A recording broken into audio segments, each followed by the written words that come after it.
Nah, ketika Fatihah itu sebegitu keramatnya, sebegitu topnya, itu setan rapat, singkat cerita itu, yang tadi dipimpin oleh iblis yang sedang terkapar apa? Terus tali obatnya nggak ada, cuma dia shock karena ada surat yang turun yang melafatkan itu pasti selamat dari apa? Neraka. Nah ini gimana saran Anda? Sarannya adalah bikin orang-orang itu lupa, tidak baca Fatihah. Nah ini rapatnya iblis. Idzabu wajtahidu hatta tufilu qulubahum hatta la yaqulu hadis surah.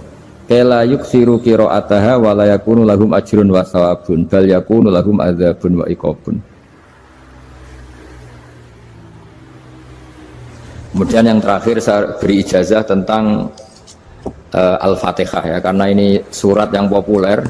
Kalau saya ijazahi Quran 30 juz pasti sampean nggak hafal.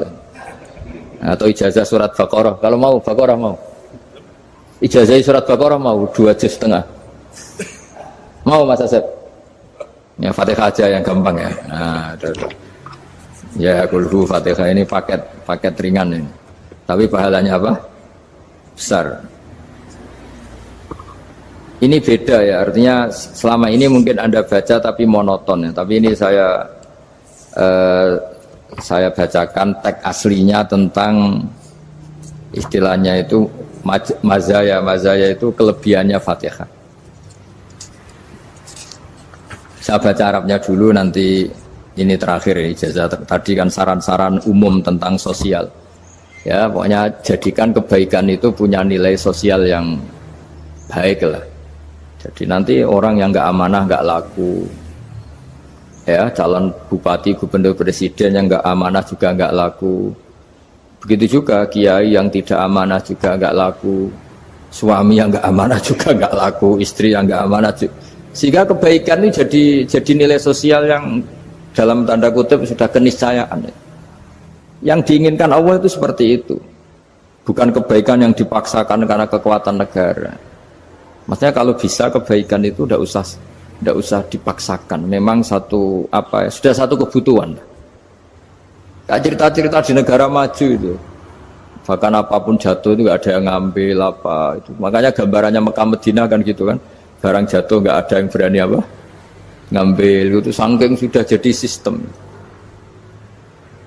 Nah, sehingga banyak negara di Eropa itu yang sampai nggak punya tentara, nggak punya polisi karena kebaikan sudah. Nah kita kan masih capek, polisinya aja capek apalagi masyarakatnya, karena ya apa ya, kebaikan itu belum jadi nilai apa bersama. Nah kita selain ditopang negara, ada polisi, ada tentara, itu kita usahakan kebaikan itu jadi nilai apa bersama. Tadi wa'tamiru bainakum bima'ruf. Dan kita punya reputasi yang bagus dalam bab ini. Saya masih ingat kecil saya itu yang jilbaban hanya keluarga kiai. Sekarang rata-rata masyarakat itu jilbaban. Dulu yang sekolah SMP, SMA itu jilbaban kadang dulu malah dilarang ya, harus sama seperti itu seragamnya. Sekarang sudah boleh dan nyaman. Lama-lama yang dapat simpatik ya yang pakai pakaian model tertutup seperti itu. Lama-lama gamane cara wong golek mantu ya golek yang seperti itu daripada yang blodor. Lama-lama jadi nilai bersama. Ya ingin saya seperti itulah. Di terminal juga sama. Orang mau makan cari warung yang kelihatan ada ayat kursinya, pakai jilbab, atau paling enggak dia enggak mungkin lah nyuguhkan yang tiren atau yang haram. Kan ada garansi sosial, ada apa? Ada garansi apa? Sosial. Dengan penampilan yang soleh itu kan, masa iya nyuguhkan oposan babi gitu misalnya itu. Jadi nilai sosial itu harus, ya tadi harus benar-benar jadi nilai. Sehingga negara biar enggak capek-capek. Polisi juga gak capek kan, karena tugasnya corong Jawa mau ngawat-ngawati tok, tapi sudah tidak perlu tegang karena kebaikan sudah jadi nilai apa bersama. Ya, ingat-ingat ya ayatnya tadi, wa'tamiru bainakum bima'ruf. Jadi kebaikan itu harus jadi nilai bersama. Iktimar itu menjadi urusan bersama. Makanya kalau kita rapat besar disebut apa? Muktamar. Muktamar itu urusan bersama. Tadi imamnya sholat juga menopang Gojek karena nggak lama-lama nopang Grab, nopang Kernet, nopang penjaga Indomaret, penjaga bensin, pom bensin. Nah dia hanya punya waktu 5 menit terus imamnya baca Baqarah kan. Iya imamnya mursyid, mungkin dia tambah lama tambah dapat aplaus dari muhibbinnya, tapi makmumnya Dia tambah lama dapat penghormatan dari pecintanya, tapi kitanya wah khusyuk wali kan, dia dapat status naik lah. Kita yang sudah tidak ikut jadi wali diganggu apa pekerjaannya. Kalau ada imam seperti itu sampai mufarokoh saja, niat ya Allah sampai sini saja, saya makmum orang itu, silakan orang itu punya urusan sendiri dengan jenengan, ya sudah, atau salib saja apa ya, itu boleh. Kalau dalam fikih namanya apa, mufarokoh. Mufarokoh itu niat, tapi kamu jangan langsung selonong mufarokoh, niat dulu pamit sama Allah bahwa sekarang mau mufarokoh. Ya, tapi ya jadi sholat yang aneh kan, imamnya masih rukuk, kamu terus sujud, terus apa-apa selesai ya. Mungkin dalam pandangan itu orang lain ini maksudnya makmum gimana ini kok begini. Tapi sudahlah, Allah Maha tahu. Nah, insya Allah dimaklumi. Ya saya baca tentang Fatihah ya, karena sampean pasti sering baca Fatihah. Supaya apa? Sekaligus jadi jimat lah gitu. Jadi kalau kamu sering di jalan-jalan yang mungkin sepi, atau mungkin kan tidak semua teman Grab itu nasibnya bagus yang di Semarang Jogja. Mungkin yang di Kalimantan, di Papua kan ada yang 10 kilo gak ketemu rumah, ya kan? Ya lihat di TV-TV itu kan kasihan kan, sudah 10 kilo gak ketemu rumah, penumpangnya kuwekar preman tuh kan, ini makan orang enggak kan gitu. Kan ujiannya dua, kalau penumpangnya cantik itu ya kecoba syahwat, kalau preman takut, jadi orang itu selalu ujian itu. Sing sedengan itu kan jarang orang itu. Jadi kalau penumpangnya perempuan cantik ujiannya itu syahwat, kalau preman ujiannya ketakutan. Kalau orang yang lemah bawa uang ujiannya kamu ingin garong. Jadi hidup itu memang semuanya ujian. Liyabluwakum ayyukum ahsanu amala. Makanya saya sering ditanya oleh teman-teman, Gus, nah ujiannya kenal wong wedok elek piye? Sama. Kenal wong ayu ujiannya syahwat, kenal wong elek ujiannya ngenyek, itu sama-sama dosa. Syahwat ya dosa, ngenyek juga dosa. Welek keriting untune metu ya dosa, ngomong gitu. Kadang-kadang orang berpikir enak kancanan wong elek gak dosa. Kata siapa? Kancanan wong elek itu ya dosa, karena bawaannya ngenyek. Ngenyek itu menyepelekan itu. Makanya saya itu ya nggak mau berteman sampean. Nanti kan bawaannya ngenyek atau seneng ya tidak tahu. Ya sudah, ada takdir saja, kalau ketemu ya tak ulang ngaji gitu. Tapi ini ngaji terakhir, setelah ini ngaji biasa aja, tidak usah resmi gini. Ngaji kok resmi aneh. Pokoknya nanti suatu saat kalau pandemi sudah berlalu, saya akan ngaji Rebone. Lalu ini ngaji. Ini ngaji yang kurang bagus karena ngatur kiai, kurang berkah ini. Nanti tapi ya lumayan lah, masih mau ngaji. Ngaji kok tanggal ini, jam ini. Sekarang suatu saat kamu tak panggil, Mas Wahyu datang ke sini jam ini, tidak mesti bisa. Mungkin pas ada acara apa, oh, maaf ke sini pas ngecek, pas apa. Jadi ya sudah, tapi tak maafkan, enggak apa-apa. Takdir ya. Tak bacakan supaya sampean tahu keramatnya bismillah. Nah, sebelum saya bacakan bismillah Fatihah, tak beritahu tentang ilmu tafsirnya karena ini penting sekali. Fatihah itu dawuhnya Allah, tentu itu dawuhnya Allah. Saya ulang lagi, itu kalam Allah. Tapi yang sudah diberikan kesampaian ke kita semua. Sehingga seakan-akan itu menjadi dawuhnya kita ke Allah. Jangan salah loh ya. Fatihah itu dawuh Allah tapi sudah diberikan ke kita. Sehingga posisi kita itu yang punya itu. Nah, kenapa ini perlu dijelaskan? Karena nanti ada kalimat iyyaka na'budu wa iyyaka nasta'in. Kalau itu masih kalam Allah, berarti Allah ngomong ke kamu, ngendikan ke kamu, kepadamu aku menyembah. Masa Allah menyembah kamu? Nah, sehingga ilmu tafsir itu menyelesaikan itu dulu ya. Saya ulang lagi ya, sebelum sampean sering baca Fatihah, aku yakin ya sering baca. Tapi barokahnya tidak paham itu tidak pernah janggal. Enggak paham itu ya penting supaya tidak iskal, tidak janggal. Sebetulnya di kalimat itu ada yang janggal. Kalau Fatihah itu kalimatnya Allah atau kalam Allah, bagaimana dengan kata-kata iyyaka na'budu? Masa Allah ngendikan ke kita, kepadamu kami menyembah? Masa Allah menyembah kita? Maka penyelesaiannya secara ilmu tafsir gimana? Semua ulama mengatakan, bukan satu dua, semuanya mengatakan di Fatihah itu semuanya diberi kawalan kalimat. Saya ulang lagi ya, di Fatihah itu semuanya diberi awalan kalimat qulu, katakan wahai hambaku begini. Ya, katakan wahai hambaku begini. Nah, begini ini pelajaran dari Allah yang sudah diberikan ke kita. Terus kita mengatakan bismillahirrahmanirrahim, alhamdulillahirabbil, termasuk kita mengatakan iyyaka na'budu wa iyyaka nasta'in. Jangan bayangkan Allah ngendikan ke kita. Kalau Allah ngendikan kita berarti gini, hei wahyu, ihdinas siratal mustaqim, tunjukkan saya jalan yang benar. Nah nanti kamu terus, ya Allah, Anda aja minta tolong saya minta tolong siapa kan? Jadi panjang kan? Ya, saya ulang lagi ya. Jadi itu di Ulumul Quran diterangkan gimana? Sebelum baca Fatihah, ya. Fatihah itu kalamullah, ngendikane Allah, tapi yang sudah diajarkan ke kita dan sudah milik kita, sehingga kalimat itu menjadi milik kita. Tapi ya kalamullah, tetap kalamullah, tapi sudah menjadi milik kita. Udah paham ya? Ya pinter nah. Ya, karena kalau tanpa penjelasan seperti ini, Anda akan iskal. Bagaimana Allah, iskal itu janggal, bagaimana Allah mengatakan iya anak butuh. Yang jadi aneh kan? Ya, jadi tak jelaskan secara ilmiah ya. Jadi kata ulama-ulama tafsir, ayat-ayat Quran seperti ini sebetulnya dimulai dari qulu apa? Meskipun nggak dilafatkan. Itu kan sama dengan qul huwallahu ahad Muhammad, katakan kalau Tuhan itu satu. Ya namanya Quran itu kan kalam Allah, membina nabinya, membina umatnya. Makanya dikatakan atau enggak, di sini tersembunyi kata qulu, katakan. Ya, jadi ya ibarat apa itu? Kamu ngajari anak kamu lah, panggil jenengan bapak kulo. Itu maksudnya anak itu, kalimat itu kalimat kamu, tapi kamu ajarkan ke anak kamu. Terus anak kamu bilang, Pak jenengan bapak kulo. Nah, ketika kamu mengatakan jenengan, bukan kamu mengatakan jenengan anakku, berarti anakmu itu bapakmu, kan lucu kan? Anak kamu ajari jenengan bapak kulo, kamu engkau bapak saya. Terus anak kamu mengulang jenengan atau kamu bapak saya. Berarti itu kalimat yang kamu ajarkan, tapi sekarang sudah milik anak kamu.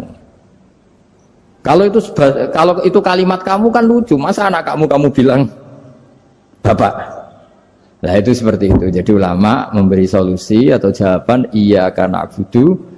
Ya itu sebelumnya ada kata-kata qulu, katakan wahai hambaku, hubungan kamu dengan saya adalah katakan iya karena abudu wa iya karena nasta'in. Terus hubungan kamu dengan saya katakan juga dalam doamu ihdinas siratal mustaqim. Jelas ya, jadi itu kalam Allah yang sudah milik kita karena diajarkan Allah untuk kita. Dong ya? Ya dong ya, gak jelas ya. Tapi bagus, gak jelas itu bagus. Kalau kamu jelas gak jadi digrab, jadi gubernur.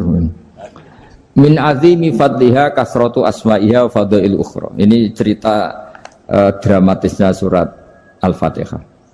Qala Abu Hurairah radhiyallahu anhu inna iblisa ranna khina unsitat Al-Fatihah. Jadi iblis itu begitu kesakitan. Ini kitab Abu Abul Farad karangannya Sayyid Muhammad Alawi, juga kutipan dari beberapa kitab. Yang jelas beliau sendiri juga ngutip dari beberapa riwayat di beberapa hadis. Halaman 123. Ketika Fatihah turun itu iblis kesakitan. Kayak orang sakit gigi lah, tersiksa sisanya karena turunnya surat apa? Al-Fatihah. Artinya kalau Anda baca Fatihah dijiwai, maka Anda melemahkan setan, melemahkan iblis. Wa qala Mujahid, khina unzilat Fatihatul kitab ronna fastama indahu asyayatin. Jadi ketika Fatihah itu turun, iblis itu terkapar lah kira-kira, sampai dijenguk banyak setan. Itu mana di ICU lah kira-kira gitu kalau sekarang itu. Entah Covid entah enggak tahu, pokoknya di ICU sampai dijenguk banyak setan. Enggak tahu bawa apa enggak tahu, pokoknya dijenguk banyak setan. Ono yang nyangoni karena ini apa? Ketuanya apa? Pingsan, sakit. Jadi iblis itu sakit sampai dijenguk anak buahnya setan-setan. Ya, semoga kalian semua tidak kenal setan. Kalau kenal berarti teman, apa? Wa qalu misla dzalik. Wa qala lahum laisa mimma taquluna syai'un walakin unzilat suratun laisa ajruqa ilya illa an harrama alaihi nar jahannam. Saya ini bukan sakit fisik kata iblis. Kamu tidak usah jenguk saya, datangkan dokter terbaik, tidak usah. Saya ini tidak sakit fisik. Saya ini sakit karena ada surat yang diturunkan, yang pahala yang melafatkan surat itu pasti selamat dari neraka. Padahal misi terbesar saya ini supaya manusia masuk neraka. Sekarang punya tamengnya. Wah pusing kan? Ya seperti orang lah, goda sampean ternyata sampean setia, itu kan pusing. Nah ternyata tidak setia, itu yang akhirnya ribet kan itu. Jadi iblis itu cita-cita terbesarnya kan semua orang itu masuk neraka. Nah sekarang turun satu surat yang gara-gara surat itu siapapun yang baca dijamin selamat dari neraka. Jadi walakin unzilat suratun laisa ajru qailiha illa an harramallahu alaihi nar jahannam. Karena jadi dia shock lah, kalau orang di Jawa itu bilang shock. Aduh sial nasib saya ini umat nggak bisa saya goda lagi karena punya tamengnya tadi punya. Qad tolakaidukum wa makrukum. Rekayasa kalian sekarang itu tidak ada gunanya semua. Nah, ini alhamdulillah di Indonesia kelihatan kan banyak yang miskin, banyak yang susah. Tapi selagi mereka masih sholat, itu keinginan mencari halal itu masih tinggi. Kayak apa kita di tengah kota, jauh dari anak istri, jauh dari tetangga. Biasanya kalau orang jauh dari anak istri, tetangga kan sakar PDW. Tapi yang soleh masih banyak, sudah jauh dari keluarga tetap lurus. Loh, kalau yang dekat lurus kan wajar, konangan wong akeh kan. Ini sudah jauh masih lurus. Nah ini nggak lepas dari barokahnya surat apa? Surat Fatihah tadi. Jadi karena ada surat yang menjamin pelafalnya atau qailiha terbebas dari api neraka. Wa qalat as-sayatinu lahu is ayyusai'in ta'muruna ya maulana. Faqala lahum idhabu wajtahidu hatta tukhfilu qulubahum hatta la yaqulu hadhihi surah. Lalu kita gimana? Jari para setan gitu. Lalu kita gimana? Terus kata iblis, sudah bikin mereka lupa sehingga tidak baca lagi. Selagi masih baca kita pasti keok. Jadi kalau sampean sudah jarang baca Fatihah itu berarti sudah bagian dari kemenangan apa? Iblis. Jadi kalau sampean sudah jarang baca Fatihah itu berarti bagian dari kekalahan Anda, kemenangan iblis. Masih sering baca? Berapa kali? Terus apa lagi? Kalau ngajarin juga kok 5 kali tok itu? Berarti pas sholat fardu tok itu? Enggak 5 kali itu mendingan itu 17. Kamu itu ngitungnya jangan 5 ini. 5 waktu itu berarti lumayan kan? Berapa? 17 ya? Iya. 17 ya? Ya. 17, tapi kalau makmum tuh sering separuh kan, apalagi makmum tarawih. Ya kan? Makmum tarawih itu bacanya Fatihah ada yang sempurna enggak ya? Ya enggak lah. Baru alhamdulillahirabbil alamin ruko ikut ruko gitu. Makmum kan yang tarawih lah, Mas. Kalau tarawih jarang sempurna ya. Fatihahnya itu. Kan imam sudah ruko. Kamu bacanya Fatihah sampai mana? Baru setengah ya. Ya paling pas tarawih aja kan enggak sempurna ya. Apalagi kalau imamnya sing kilat tuh, waduh malah. Nah, ketika Fatihah itu sebegitu keramatnya, sebegitu topnya, itu setan rapat, singkat cerita itu yang tadi dipimpin oleh iblis yang sedang terkapar apa? Terus tadi obatnya enggak ada, cuma dia shock karena ada surat yang turun yang melafatkan itu pasti selamat dari apa? Neraka. Nah ini gimana saran Anda? Terus sarannya adalah bikin orang-orang itu lupa tidak baca Fatihah. Nah ini rapatnya iblis. Idhabu wajtahidu hatta tufilu qulubahum hatta la yaqulu hadhihi surah. Kala yuksiru qira'ataha wa la yakunu lahum ajrun wa thawabun bal yakunu lahum adzabun wa iqabun.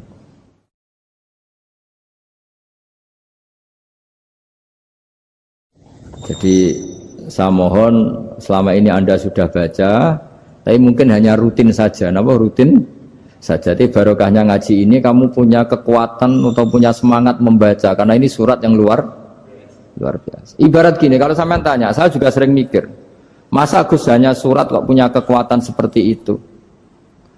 Di dunia ini kata Allah, mulai Nabi Adam sampai kiamat, nggak ada yang bisa menandingi kekuatan kalimah. Kalimah itu kata-kata, nggak ada yang bisa menandingi kata-kata. Misalnya Anda nge-grab, berangkat istri cuek, berangkat cuek. Itu beda dengan ketika meskipun satu kalimat, wes Pak, muga-muga dilindungi pangeran, mungkin jenengan selamat. Itu menjadi teduh dan semangatnya luar biasa karena kayak mendapat support. Jadi kira-kira kalimat itu hubungannya kita dengan Allah, Fatihah itu seperti itu. Kamu melafatkan satu kata-kata yang dibenarkan langit bumi, dibenarkan aras, dibenarkan malaikat, dibenarkan semua penghuni di dunia ini. Sehingga tuh efeknya luar biasa. Itu seperti gini ya, kamu cerai sama istri, terus nikah lagi katut babon. 10 tahun anak kamu dididik, ibunya benci kamu. Dan memang Anda layak dibenci. Duwidek. Dan sampai nggak pernah manggil kamu Pak. Suatu saat, kamu tentu rindu kan, ingin dipanggil Bapak oleh anak kamu. Suatu saat anak ini manggil kamu Pak E. Wah, itu senengnya bukan main. Hanya sebuah kata-kata. Makanya kadang-kadang orang itu tanya sama kiai, ijazah lafadz ini gunanya apa sih?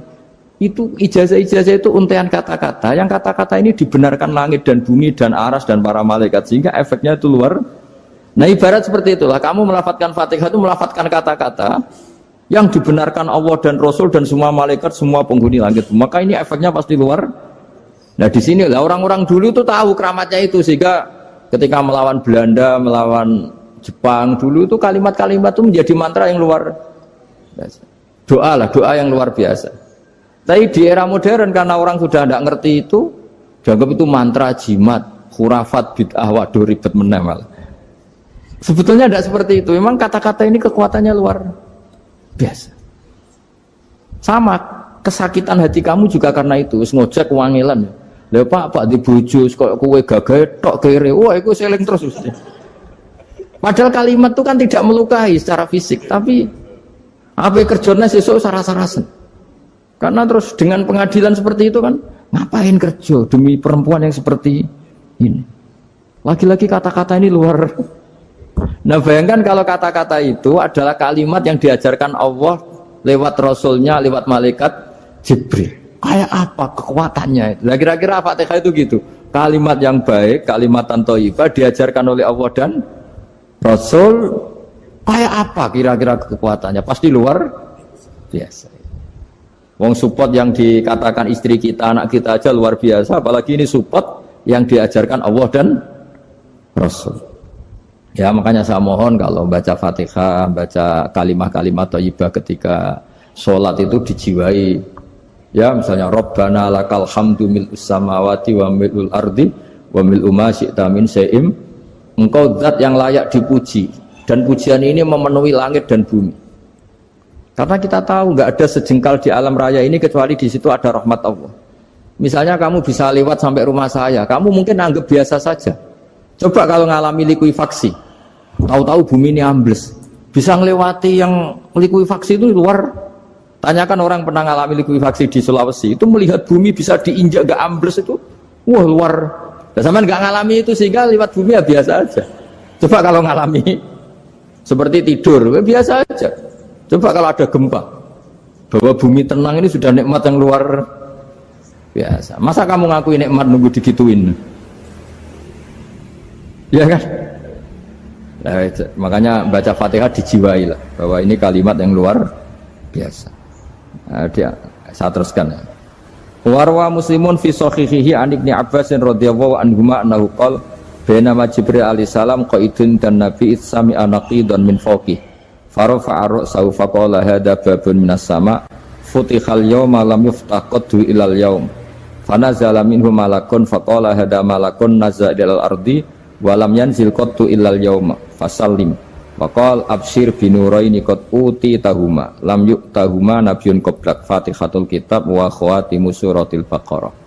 Jadi suatu saat Jibril ini jagongan kira-kira gitu sama Rasulullah. Tahu-tahu langit itu gemuruh. Karena langit gemuruh kata Jibril terus semuanya ngangkat kepala ke langit. Ini pintu langit baru ini dibuka, yang sebelumnya tidak pernah dibuka seperti ini. Turunlah malaikat, yang malaikat ini pun malaikat spesial, yang nggak malaikat murahan lah kira-kira gitu, yang nggak pernah turun ke bumi kecuali juga saat itu, dengan penyambutan yang luar biasa, dengan semuanya tidak pernah terjadi, hanya karena bahas surat Fatihah. Jadi ini surat yang luar biasa, pengawalannya lewat malaikat yang spesial, nggak pernah turun di bumi kecuali saat itu, penyambutannya juga nggak pernah seperti itu, baru seperti itu. Jadi semuanya itu spesial. Nah, kenapa ini spesial? Karena di situ ada isi puja-puji kepada Allah Subhanahu wa ta'ala. Ada ikrar kita, alhamdulillah rabbil alamin, ar-rahmanir rahim. Ikrar ini penting. Kalau contoh paling gampang gitulah. Kamu punya istri selama ini cerewet terus.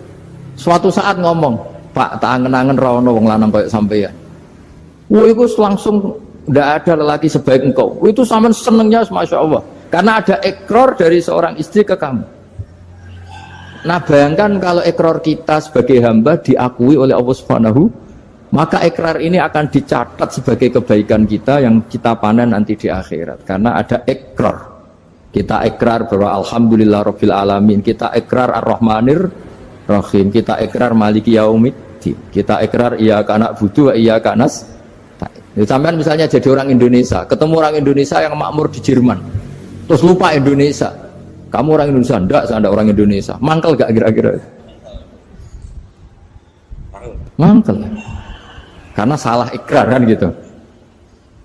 Ya, jadi saya mohon jangan anggap kalimat itu hal yang biasa, tapi luar biasa. Nggih, ngoten mawon. Assalamualaikum warahmatullahi wabarakatuh.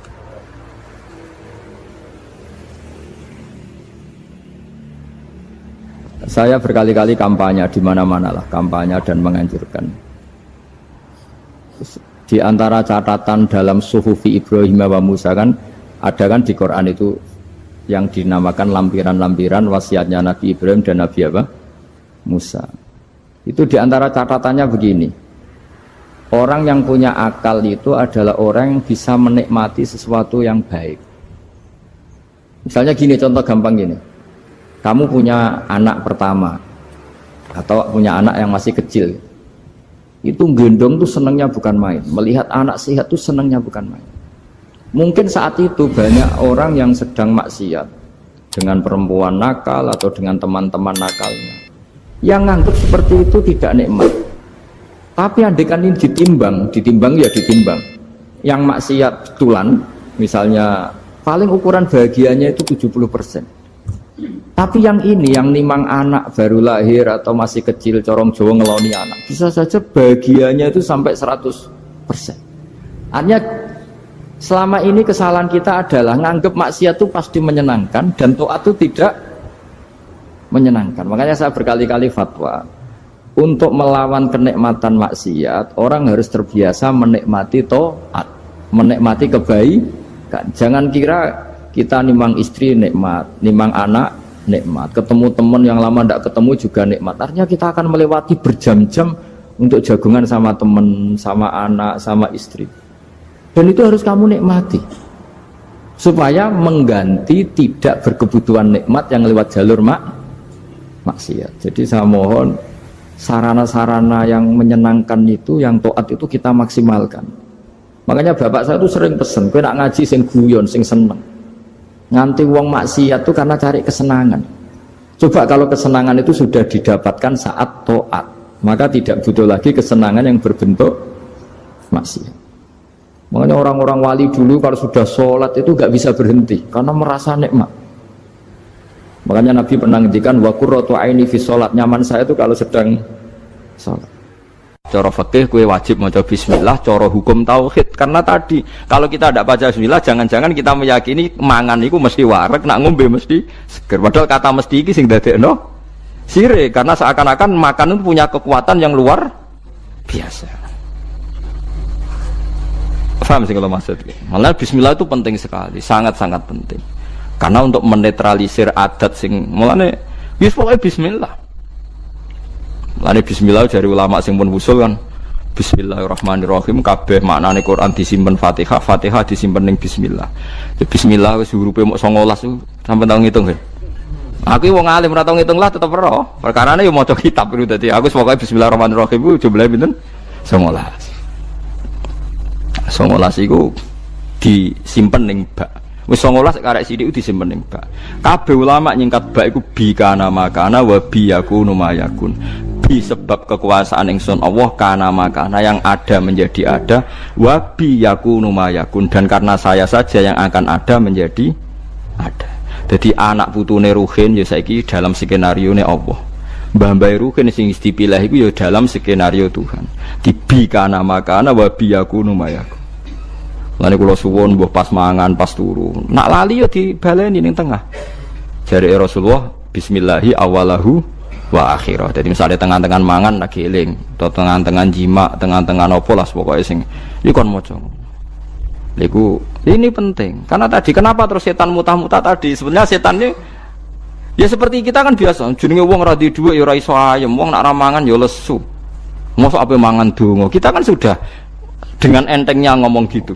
Mosok wong mangan donga jenenge wiridan tok ya lesu nak ramangan. Kita ini sebagai muslim biasa ngomong gitu kan lucu kan. Di saat yang sama kamu yakin Allah punya makhluk yang jenenge malaikat tanpa makan bisa hidup. Lalu kalau ada protes, tapi kan menuso, kesiku malaikat. Lu bedanya apa dalam mata Tuhan? Dalam pandangan Tuhan? Malaikat ya tidak berkutik. Malaikat itu siapa tuh? Makhluk kan? Bisanya gitu juga karena kekuasaan Allah. Menuso bisanya gini juga karena kekuasaan Allah. Tidak ada bedanya. Makanya malaikat ya wiridan kebanggaan ya Bismillah, kita ya nopo? Bismillah. Itu disebut Bismillahirrahmanirrahim. Nah tapi kita mau coba Bismillah itu juarang. Toko mangan wis ngomongane rugen barang mangan wis ketok iwak pituk. Wah enak iki cocok sing ngono tok. Bae iku langgananku warung iki cocok nak masak ngene. Iya cocok meneh ra bayar. Tambah cocok meneh. Kula di kanca lomo tapi rada elek cangkeme. Ngerjajakno kancane tak enak-enak. Iya nyerap bayar. Lomo kok cangkeme elek lho. Mon ya mulai saiki jogeman gak maca bismillah. Mergo bismillah niku nyimpen bika nama kana wa bi yakunu mayaku. Mulane Firaun nganti jaduke ngono mergo nulis bismillah. Firaun mletene ngono mergo duwe ijazah apa? Bismillah. Yo Firaun sing terkenal iki. Mergo dekne ngerti kekuatane donya ku pangeran. Mulane Firaun akhire iman senajan imane ra ditampa apa. Mergo dekne ngerti kekuatan iku ngerti. Lah saiki lha carane piye? Carane gampang ya mau. Menusa iku wis kadung digawe pangeran ya wis ngene iki yaiku kersane Allah. Lah nek malaikat ora usah malaikat mbek iwak oke beda. Menusa nek ning banyu kok urip mati yo. Nek iwak ning darat kok urip. Apa iwak iso nentokno fisike nek ning darat mati yo ora iso. Ngerti-ngerti nek ning banyu urip nek ning darat mati. Lah ke wali anak ning banyu mati. Ora sampe malaikat beda mbek iwak lah yo. Padha ora roh iwak ngalami ngono ya ora roh, kowe ngalami ngene iki ya ora roh, ngerti-ngerti berhubung terus dielem karena manusia bernafas dengan insan ngene-ngene. Nak iwak manusia bernafas mbek paru-paru, nak iwak ambek insan sing gawe paru-paru ya sapa sing gawe insan ya sapa mana wong alim mbok terangno ya sok wae nerangno pangeran. Dadi nak cara wong-wong sing wis usul mbek apa wis pokoke wis ngene iku pangeran. Tapi zaman saiki muni-muni pangeran ku jare gak ilmiah. Ilmiah semuri karena dengan paru-paru ayo repot kok sing bener ilmiah sing goblok ilmiah lah kira sing goblok ku dokter sing bener kiai desa ayo repot to. Sabar soalnya zaman akhir itu kula cara pantes tak ketokno tenan keramatku tapi wong kok nuruti nafsu ya perkara ini ngoten niku. Dadi eling-eling ya terus kula suwun tak latih iman cara Quran kan eling-eling awalan apa marra nggih eling-eling ansyaha awwala marra. Dadi anggere ana wong kan iku ceritane tiyang kafir teka nang Kanjeng Nabi beto balung sing sudah membiru terus diremes-remes terus disawara wajahe Nabi mat mosok wis dadi balung kaya ngene tangi meneh iku ora akal-akalan memet iku ora masuk akal. Paham nggih? Fa idza huwa khasimum mubin. Dadi manusa iku tukang para padu. Mergo pikirane wis ajur ngene ra mungkin dadi manusa meneh. Kanjeng Nabi dielingno pangeran kon nerangno ning umat-umat nak Allah iku kuwasa gawe sing sepadane iku. Awale salladzi khalaqas samawati wal arda biqadirin ala ayakhluqa napa mislahu. Mosok zat sing iso gawe langit bumi ngono detaile ngono gedene trimo balekno wong mati ra iso. Terus kon muni bala. Bala kuwi sakjane omongane kita jawab napa bala. Malane sakjane nak wakaf ki awale salladzi khalaqas samawati wal arda biqadirin ala ayakhluqa mislahu niku wakaf. Terus bala. Bala maknane kita bilang napa bala. Asane iki ilmu ngeten iki mun mati. Ora mati piye sing NU sing biasa wiridan ngono nak mbok waca ping sakmene iku rezekimu jembar. Waca sakmene tolak santet, tolak bala. Dadi sing gedeng darani bid'ah, sing maca jebule mok tolak bala. Akhire wong alim kados kula tersingkir kan. Gak duwe fun kan. Untung ngono wong bingung-bingung kok sampean ngaji ngene gitu. Lumayan go kegiatan nerangno. Asline kula ya santai. Muatekno wong tenan. Apa meneh wiridan Yasin ping 41 wis masyhur tenan. Keramat tenan jeneng wong sing maca Yasin piro? 41. Kalau wae kudu kalah keramat sing maca 41. Kalau di kanca wiridane Yasin 41 niku hari terakhir ini berapa tahun maca iku. Niku langsung lawange kebuka iso mlaku tok wali songo. Fi saatin wahidah saat itu juga. Keramat tenan saiki sugih. Ya barokah wiridane Sulawesi. Tapi sering kalau tantang, gue ngermelete aku tak beredel keramat. Umurku iku kurang ajar tenan. Aku ulama sing nerangno maknane Quran mbok saingi mbok wiridan 41 terus dadi dhuwit. Ya sempat pede. Lah jajal pede. Lah yo nak wani jajal. Mikir nek sesuai. Ketoke kalah kula Gus mboten-mboten. Wadah sak wancam tenan den, macam-macam beredel tenan kowe. Quran turun ra kanggo ngene iku. Andai kan surah Yasin menjelma, nggih menjelma dados iso diskusi mesti mihak kula lah. Dene sampai tak omong Yasin jenengan kanggo jan niku dadi dhuwit, nek gage kula dadi ilmu terus wong seneng pangeran. Nah, ono bener kowe mesti ngoten kula keyakinan kula ngoten menane kula niku dadi. Mergo kula sing iso nerangno ansyaha awalamar. Dadi wong kon eling awalan apa marra. Ya mun nang ngandel kula. Kula bolak-balik nerangno, nek sampean ora iso diterangno api-apian ya tak terangno elek-elekan. Ya elek-elekan kula nerangno ngaji teng pundi-pundi kula mboten bosen ngeling-elingno. Wong nak roh pupune wong wedok utawa roh susune iku syahwat. Oke, misalnya iki sahabat. Tapi nak wong alim kados kula ngerti, ya sesuai awal amarroe. Misalnya Ruhin mbake bedigasan ngene, roh pupune wong Afrika udo sak susune ketok ke syahwat ta ora?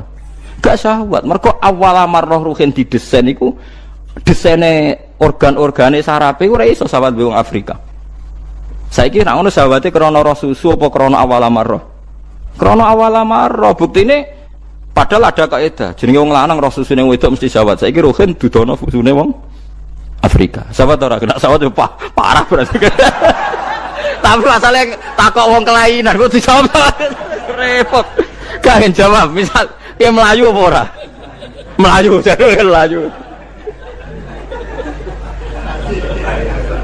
Tapi orang Afrika, nyatane kula sering ndelok ning TV, Miss Afrika diperkosa.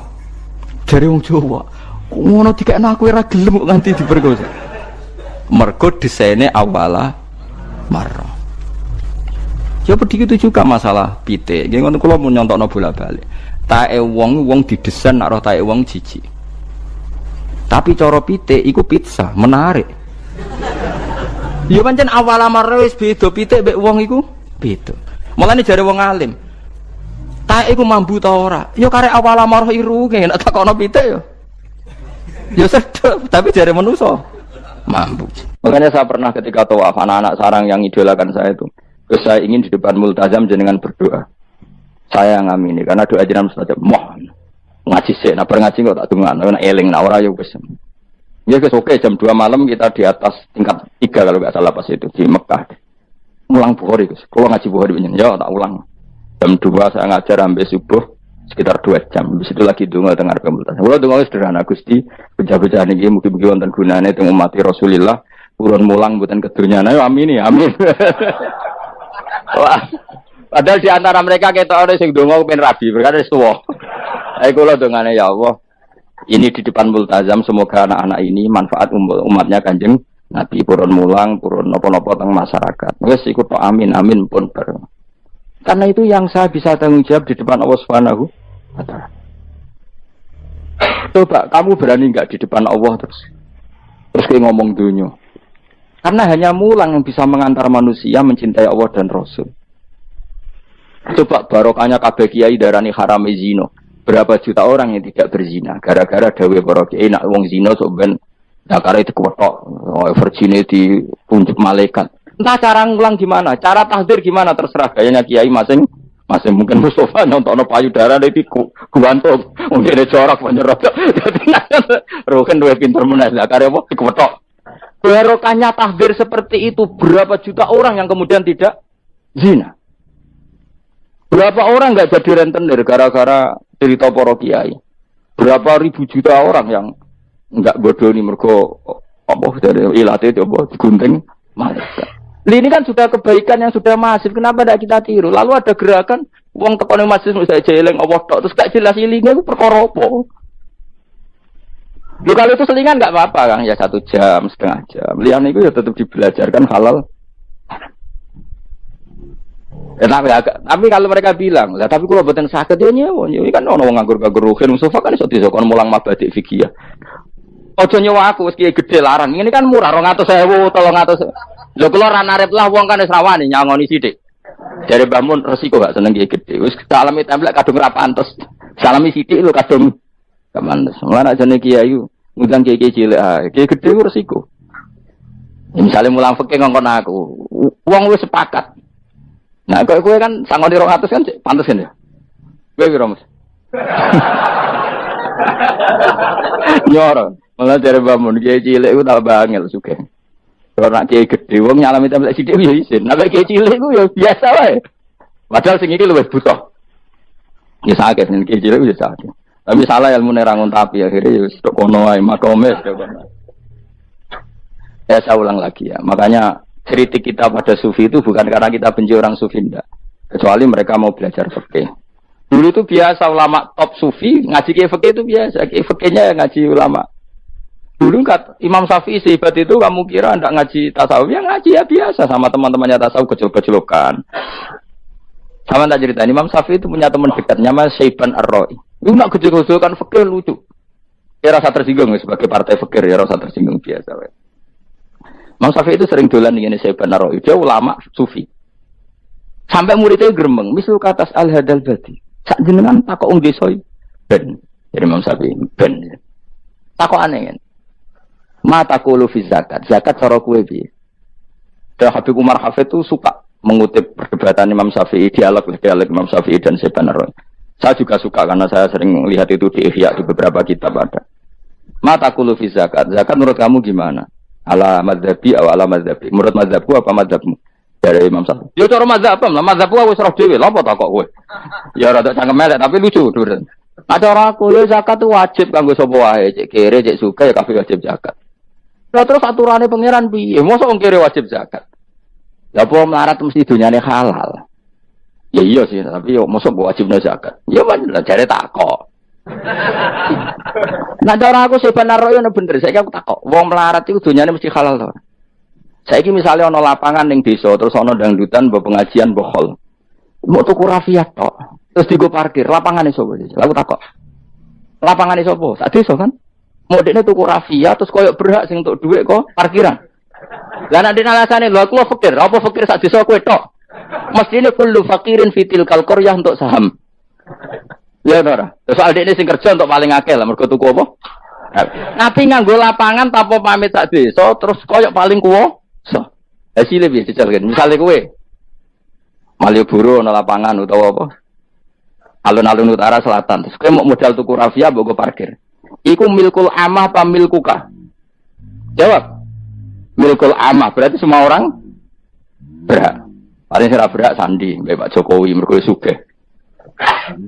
Terus hasilnya mbok bagi wong melarat sak desa apa mbok petok? Jawab, enggak usah izin, biasa wae. Lah iku hasil sangka harta bersama apa sangka donyam dhewe? Ayo jawab. Kok terus kok mulai dari apa nak wong melarat dunyane mesti pemenah wong melarat engkek tukang gasap. Misalnya Ruhin dadi kondektur bis. Sing numpak kanca jalalen itu separuh digratisi gak mbek Ruhin kira-kira. Digratisi. Bise sapa jajal. Engkek. Ya ora. Mboten kok sambayar santai mawon, santai biyahmu. Utawa melarat supir Ruhin nggawa rentalan mobile wong. Terus aku belu, aku sak daerah ana santai. Iku gasap to ora. Wong ra melok duwe kok nyilai. Wong melarat dosane ya, kemle jare saya penerok cara pendapat kula napa pendapate jenengan? Ya cara pendapat temen pendapat kok wis roh. Wong melarat lah wajib zakat. Ya iku jenenge wong sufi. Wong sufi sing roh fikih. Dari Imam Syafi'i sakjane sufi yo ngene iki, sufi waras iki maksudnya wong sufi tapi roh fikih. Jadi misalnya kayak melarat terjumatan kok wudu mikir iki banyune sapa? Sing bayar listrik sapa? Urun 2.000 buat 3.000. Paling enggak ya maka itu ya urun. Ora tambah sufi tambah juga alasan melarat. Oh, kewajiban suge-suge melarat bagian ngerusak wae. Bareng kerane putung nggak ngerti dakok ngono wae. Kodho panitia masjid, Pak, kerane rusak, Pak. Semare wong sugih do masjid, mulane masjid rusak. Mergo melarat lah ya masjid. Lo melarat yo akeh dosane masa melarat. Saya contoh gampang ngelola parkir aja coba. Itu lapangannya siapa? Lapangan umum apa edekne? Kok iso terus wae edekne mau urun apa coba? Rafia gini. Rafia udah hasilnya. Rafia gue rusak gulung ya. 10.000. Ya, 5.000. Untuk ya kan, sewengi misalnya ada dangdutan. Untuk berapa mus? Untuk nak berapa? 500.000 untuk. Terus duit 500.000 songko mentasarufkan lapangan. Itu ini tahu saat itu. Tapi sama ini sudah berjalan tak anggap baik. Nang terus yang melarat demo. Dari ngaji nih Gus Baik dibagi ya mari fitnah. Ya aku mau aku jadi tahu ben roh dosane ngono. Kok jadi gerakan apa? Wah mari fitnah kok chaos Indonesia. Maksudnya ben ngerti hukumnya pangeran apa? Paling enggak gelem istighfar napa? Gelem napa? Istighfar. Lah soal wong liya tak mau cek mentolong melarat tok doyak-oyak. Maksudnya kalau dari Imam Syafi'i ya sakjane hukum ngono, tapi kan terus lucu. Aku iki dari Imam Syafi'i, aku iku qadhi, mosok majibno zakat wong melarat kan yo dadi aneh. Lah terus mustahike sapa nek wong melarat dhewe muzaki. Jare sebenarnya ya mau jare takok. Akhirnya lucu. Dia beliau akhirnya. Terus dari Imam Syafi'i, ya fikih ngene iki sing marai atiku bener. Aku itu fikih pemerintahan ya zakat itu ditarik wong sugih dikene wong melarat. Enak sing melarat zakat mergo ngrasa dunyane syubhat ki alhamdulillah. Mulane dhisik iku wong nak nyifati pangeran nak nyifati wong apik piye? Alladzina yunfikuna fis sarra wad dharra. La fikih wae sing wajibno infaku fis sarra. Nah cara Quran ya ora wong apik alladzina yunfikuna fis sarra wad dharra. Pas seneng ya sedekah, pas dharra melarat lah ya sedekah. Terus akhirnya kelop. Ya, tapi Imam Syafi'i kan fikih pemerintahan kan gak mungkin memaksa wong melarat zakat. Kirilah ya tukang ngemel zakat. Ini kan jeruk makan apa? Jeruk.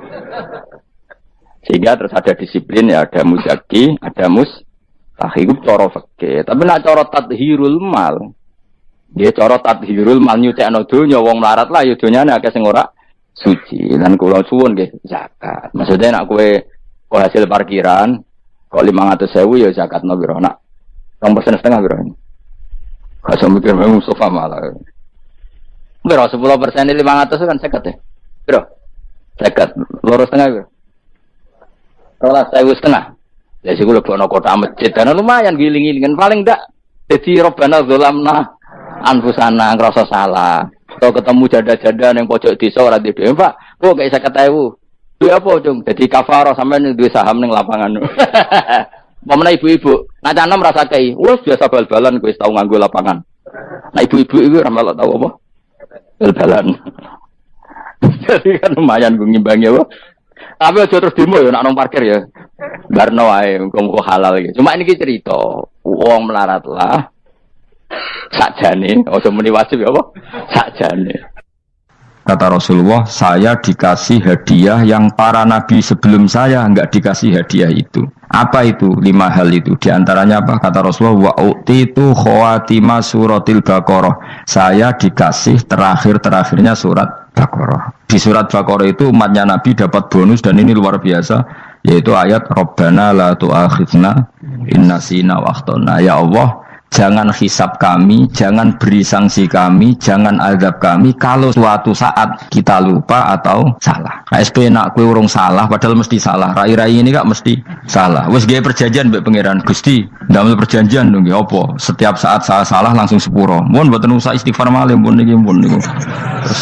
Terus deal, soalnya deal ini. Nah itu ngendikane kanjeng Nabi senyum-senyum senengnya ra karuan.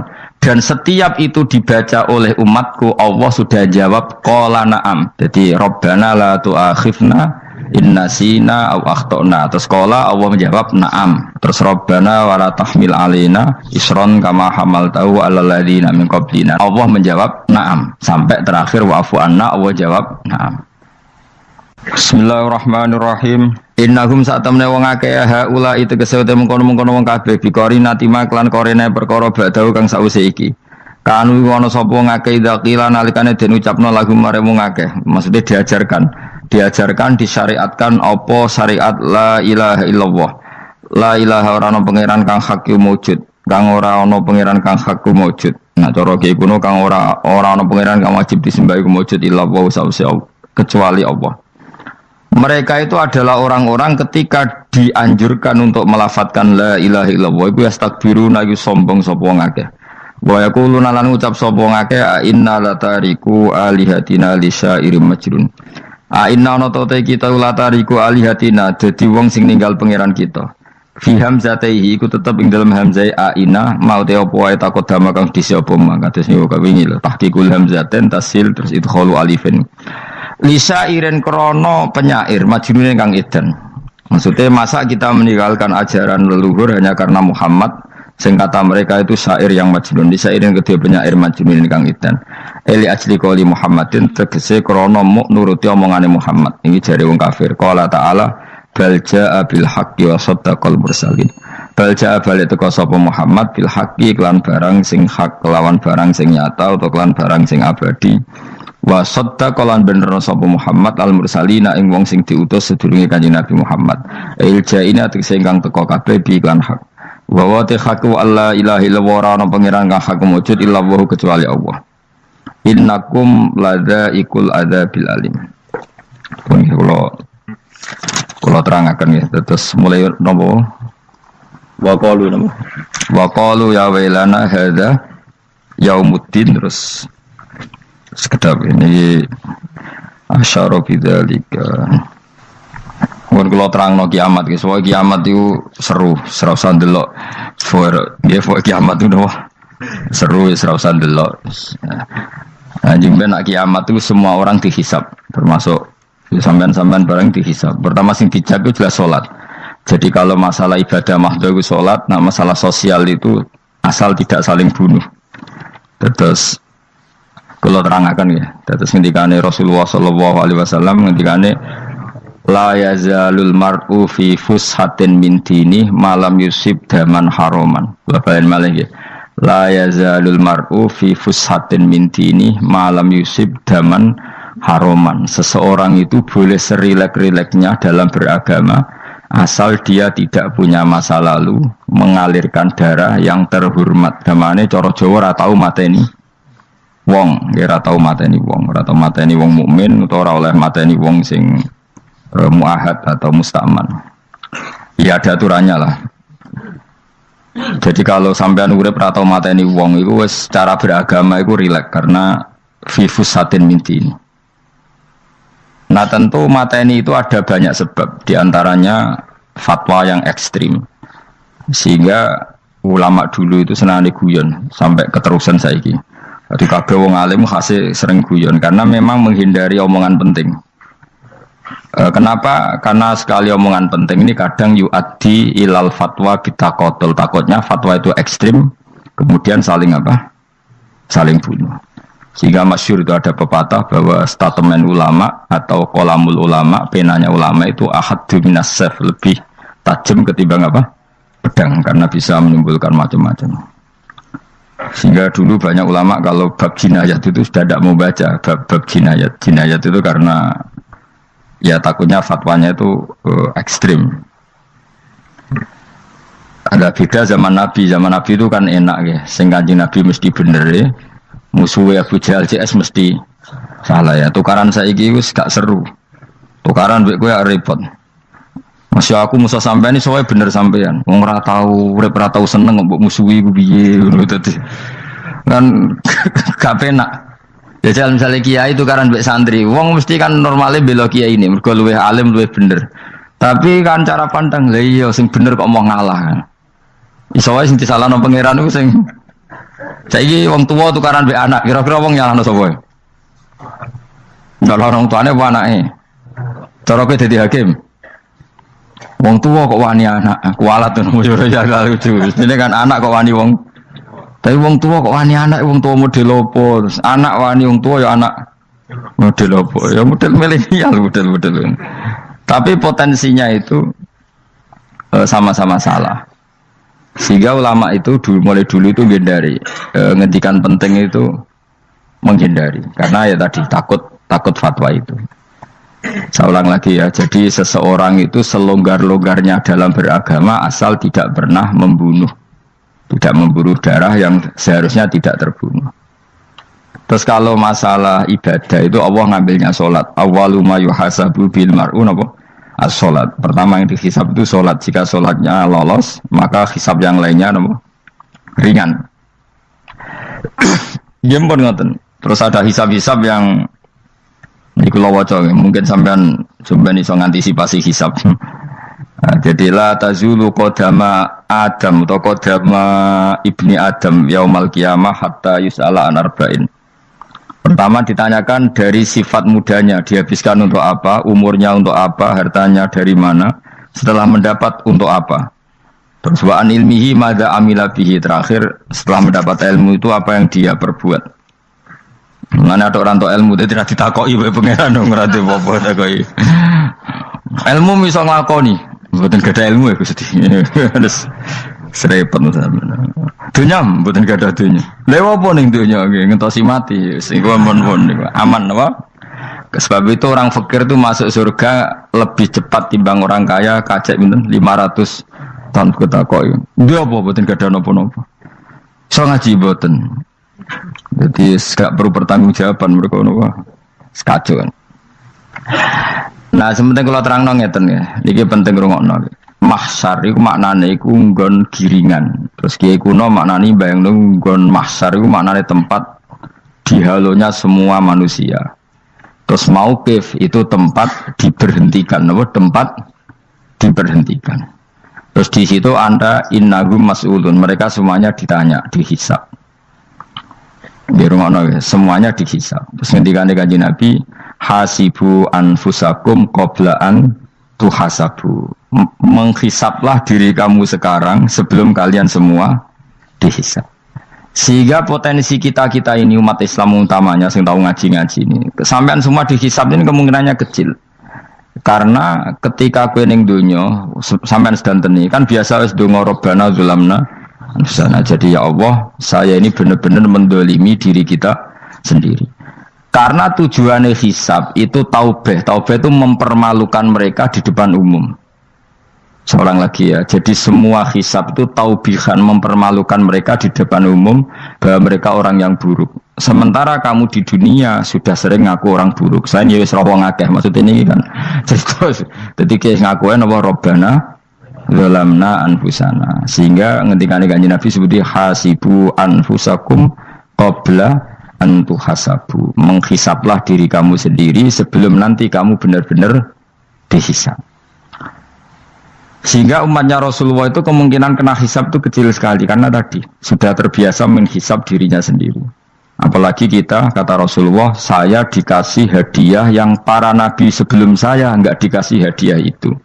Apa itu? 5 hal itu. Di antaranya apa? Kata Rasulullah, wa utitu khawatima suratil Baqarah. Saya dikasih terakhirnya surat Baqarah. Di surat Baqarah itu umatnya Nabi dapat bonus dan ini luar biasa, yaitu ayat Rabbana la tu'akhidna in nasina wa akhtana. Ya Allah, jangan hisab kami, jangan beri sanksi kami, jangan azab kami kalau suatu saat kita lupa atau salah. KSP nak kue urung salah, padahal mesti salah. Rai-rai ini gak mesti salah. Wes gaya perjanjian mbek pangeran Gusti. Dalam perjanjian dong, apa? Setiap saat saya salah langsung sepuro. Mohon buatan usah istighfar malam, mohon niku. Terus deal, soalnya deal ini. Nah itu ngendikan Kanjeng Nabi senyum-senyum senengnya ra karuan. Dan setiap itu dibaca oleh umatku, Allah sudah jawab qala na'am. Jadi Rabbana la tu'akhifna inna sina aw akhtana. Terus qala Allah menjawab na'am. Terus Rabbana wa la tahmil alaina isron kama hamaltahu 'alal ladzina min qablina. Nabi Muhammad jawab, Allah menjawab na'am. Sampai terakhir wa'fu anna, Allah jawab na'am. Kemudian para kiai itu punya kiat supaya umatnya itu hafal itu. Terus jadi bahan tahlil itu masalah ya. Faminhum ya faminhum. Sing tahlil ya ora paham, sing kritik ya ora paham. Alhamdulillah itu mesti padha-padha ora kena hisab. Mergo padha-padha ora napa? Paham. Jadi ora ono barokah kok goblok wis barokah tenan. Mergo sing lakoni ya ora paham, sing kritik ora paham. Jadi kalimat yang di akhir surat Baqarah itu adalah termasuk hadiahnya Rasulullah yang tidak diberikan pada Nabi sebelumnya. Ini apa jenis? U'titu khawatima suratil Baqarah. Saya dikasih akhir surat Baqarah. Gini, ku setiap doanya umat Nabi, Allah jawab, napa? Naam. Jadi ya Allah, la tu'akhidna, jangan kasih sanksi kita, innasina au akhtona. Allah jawab, naam. Itu satu. Terus kedua, umatnya Nabi itu kalau dosa itu tidak perlu prosedurnya harus istighfar. Banyak amalan yang menjadikan diampuni. Misalnya kafaratul majlis itu lafadznya agak istighfar. Subhanakallahumma bihamdik misalnya. Dan banyak imatatul adza anit thoriq. Misalnya Nabi pernah cerita ada seseorang yang nakal, kemudian gara-gara menyingkirkan duri di jalan yang ganggu orang lewat, kemudian Allah memaafkan. Ada yang dimaafkan karena ngombeni anjing, macam-macam. Kemudian ngombeni santri, macam-macam. Sehingga potensi kita dimaafkan itu tinggi sekali karena ada sekian amal yang itu menjadi sebab ridhanya Allah Ta'ala. Malah kalau dalam dunia wali itu ada seorang wali mau ngarang kitab, kemudian tintanya itu diminum lalat, dia membiarkan tinta itu sampai lalatnya sampai kenyang, kemudian gara-gara itu dimaafkan oleh Allah Subhanahu Wa Ta'ala. Banyak sekali. Sehingga potensi kita dimaafkan tinggi. Terus turu sudah ada orang rasani wong enggak macam-macam lah. Iku ya insyaallah di sepuro pengiran. Dadi ana wali, dadi wali mergo kakean apa? Turu. Ditakoki, "Kenapa kowe kok turu wong wali? Mboten siap roh donya, Gusti." "Kenapa?" "Donya wis rusak tok, patok mboten roh, Gusti." Lah iku ya mari swarga napa? Ya swargane wong turu ya kira-kira tok. Tapi jadi umat Nabi itu luar biasa. Makanya saya yang heran nih, kalau ada orang alim bikin gerakan terlalu tenanan itu keliru. Biasa mawon. Turu ku ya ibadah, wae agar gak zina, gak maling, wae agar gak nglakoni dosa gedhe ini sanggep ae napa? Ibadah. Karena tadi Rabbana la tu'akhidna in nasina wa akhtana. Terus Allah jawab na'am. Sehingga kiai-kiai itu takut orang itu lupa, terus dimodifikasi sedemikian rupa jadi wiridan. Tapi alhamdulillah kok banyak yang kritik. Jadi ya biar seimbang, no? Seimbang kepaya alam demokrasi. Jadi aku lagi kecewa abis sing kritik. Mereka insya Allah rapati paham masalah usul ini. Karena satu-satunya cara supaya orang paham itu pancen ya dijak latihan bareng-bareng. Gak ngono malah ra paham blas. Ya tapi tadi ya semua itu resiko. Zaman Nabi Sugeng ana ibadah sunat dilakoni terus, Nabi yo duka, kuwatire dianggap wajib. Tapi nek ora dilakoni blas Nabi yo duka, wong sunat ora tau dilakoni. Jadi sudah alhamdulillah sekarang ana sing ngritik, ana sing setuju biar seimbang no. Wong padha ora pahame wae napa? Padha paham. Padahal makna ayat itu luar biasa. Rabbana la tu'akhizna in nasina wa akhtana. Terus kedua, Rabbana wala tahmil alaina isran kama hamaltahu alal ladzina min qablina. Ya Allah, jangan beri beban kami sebagaimana Engkau memberi beban kepada orang sebelum kami. Dulu itu kalau ada orang yang salah, itu harus dibunuh oleh orang yang tidak salah. Liyaqtulal bari'u minkum al mujrimah. Supaya yang tidak salah membunuh yang salah. Sehingga ketika umatnya Nabi Musa menyembah anak sapi ijel itu, apa kata Allah? Fatubu ila bari'ikum faqtulu anfusakum. Kamu syaratnya tobat harus saling membunuh, yaitu orang yang terbebas dari dosa itu membunuh yang tidak dosa. Masyhur itu. Terus Allah mengirimkan mendung yang pekat, terus gelap. Ketika gelap itu yang al-bari yang enggak dosa mengeksekusi yang dosa. Sekarang kan enggak, paling tangkap KPK, berarti penjara mulai suka, sisa korupsi jaga. Jadi penak lah pokoknya zaman akhir itu penak. Pemenang saya KPK ini mulai disoal, jadi aman lah. Sebuah sing bener di aja nih, sing bener ya pangeran. Misalnya rasa KPK lah, nak kita takwa ya rasa korupsi. Kalau KPK dilemahkan nanti yang korupsi marah. Lah masih orang KPK lah, nak kita di pangeran kan ya aman karena korupsi. Kowe aneh-aneh wae. Kowe wong mukmin kok bakas ngono. Wis penting iku nek kowe wedi pangeran kan ra usah polisi, ra usah KPK, wis tetep ra usah dosa wong wedine mbek pangeran. Kecuali ra usah pangeran ateis, lha iku masalah. Ya, tapi kan omongan ini gak populer, padahal bener. Nah, aneh. Jadi karepmu ngene, terbebas korupsi nek ana KPK, urip makmur nek ana menteri kemakmuran. Pokoke kabeh kowe mbok gantungno pejabat negara. Mengane tau hitemu jeblok, sak jeblok-jebloke. Misalnya rasa sejahtera, saya menteri sosial harusnya gini-gini. Ngono korupsi salah KPK. Ngono ana ora keamanan salah polisi. Senengane nyalahno wong. Gue sekali-kali nganggo tauhid. Nek ana adab iku mergo dosa yang sudah kelewat. Ya tapi kan gak mungkin ngomong bernegara gitu. Tapi atas nama iman bahasa kita seperti itu. Kalau atas nama bernegara emang kita butuh polisi, butuh tentara, butuh KPK. Tapi atas nama iman ya tadi kalau kita diberi sanksi Allah itu rata-rata dari bima qaddamat yadaka itu pasti ada salah yang pernah Anda lakukan. Ya tapi sudahlah ini zaman sudah seperti ini. Sanut ya ana umumnya wong akeh. Kalau terang malih masalah hisab ya. Hasibu anfusakum qabla an tuhasabu. Kamu menghisablah diri kamu sebelum kamu dihisab. Misalnya saya sebagai ulama, tentu hisab terberat saya itu kitmanul ilmi, menyembunyikan apa? Ilmu. Karena ilmu kalau disembunyikan tuh bahaya sekali. Bayangkan di alam fisik. Misalnya ada orang berkebutuhan pada kemaksiatan, terus di situ ditulis bar, karaoke misalnya. Orang bisa ke sana karena ada tulisannya, ada WA-nya, ada alamatnya. Kemudian ketika Anda bisa Fathul Qorib, tidak ada tulisannya. Harusnya Anda juga nulis ahli Fathul Qorib, ahli Fathul Mu'in. Nah, atau ahli Jaljalut, tulis saja.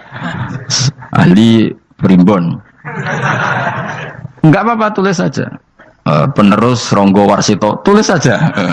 Zaman gendeng, nara melok gendeng, keduman, tulis saja. Tapi barokahnya tulisan itu kan orang bisa tahu. Makanya kenapa banyak orang sufi yang sudah menyembunyikan diri warnanya nakal-nakal karena dia disalahkan Allah karena menyembunyikan ilmu. Saya itu orang yang senang tertutup kecuali masalah ilmu. Saya mau mengajar terbuka seperti ini. Karena tadi awal dari dikenalinya kemakrufan adalah dimaklumatkan. Awal dari dikenalinya keburukan juga karena dimaklumatkan. Betapa celakanya kalau kemungkaran dimaklumatkan sementara kebenaran tidak dimaklumatkan.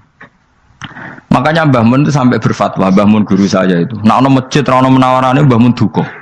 Masjid kok ora ono menarane, wajib ono. Dulu saya iskal, kenapa menara jadi wajib? Tapi setelah saya tambah angan-angan, secara fikih jelas tidak wajib.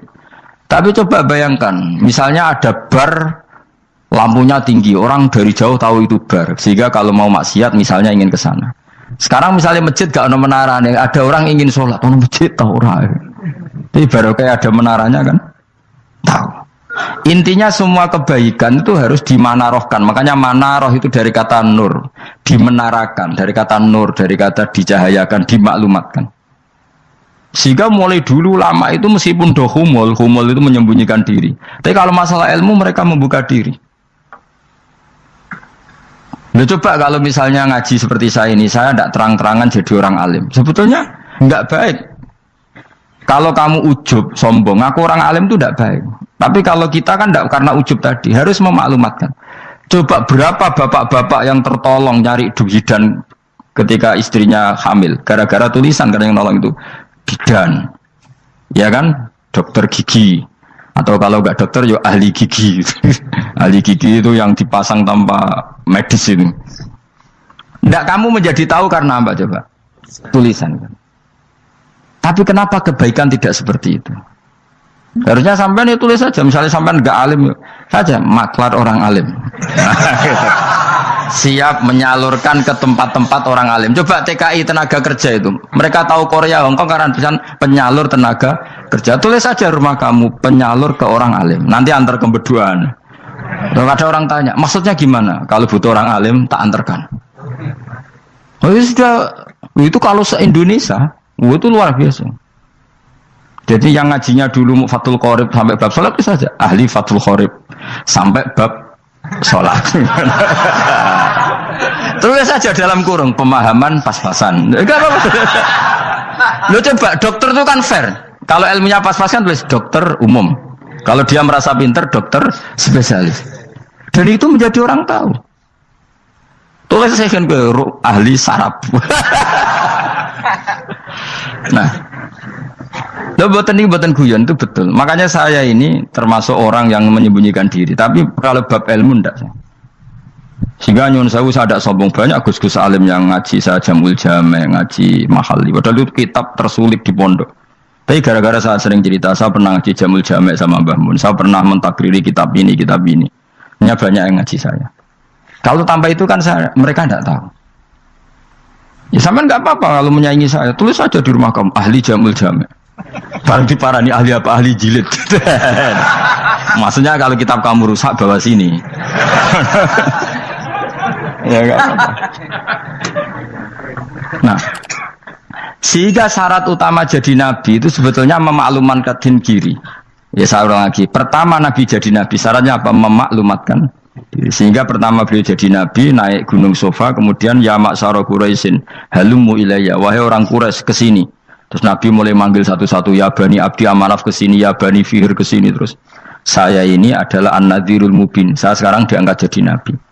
Terus Abu Lahab marah-marah, tabban laka ya Muhammad alihada jama'tana. Muhammad kamu itu orang sial, kita enak-enakan tidur gara-gara kamu manggil kita datang, ternyata hanya untuk urusan seperti ini.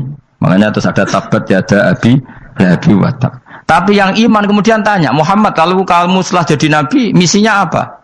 Saya diutus Allah untuk kamu menyembah Allah, tidak boleh menyekutukan Allah. Dan Allah memerintahkan kamu afaf itu meninggalkan zina, meninggalkan maling, gini-gini.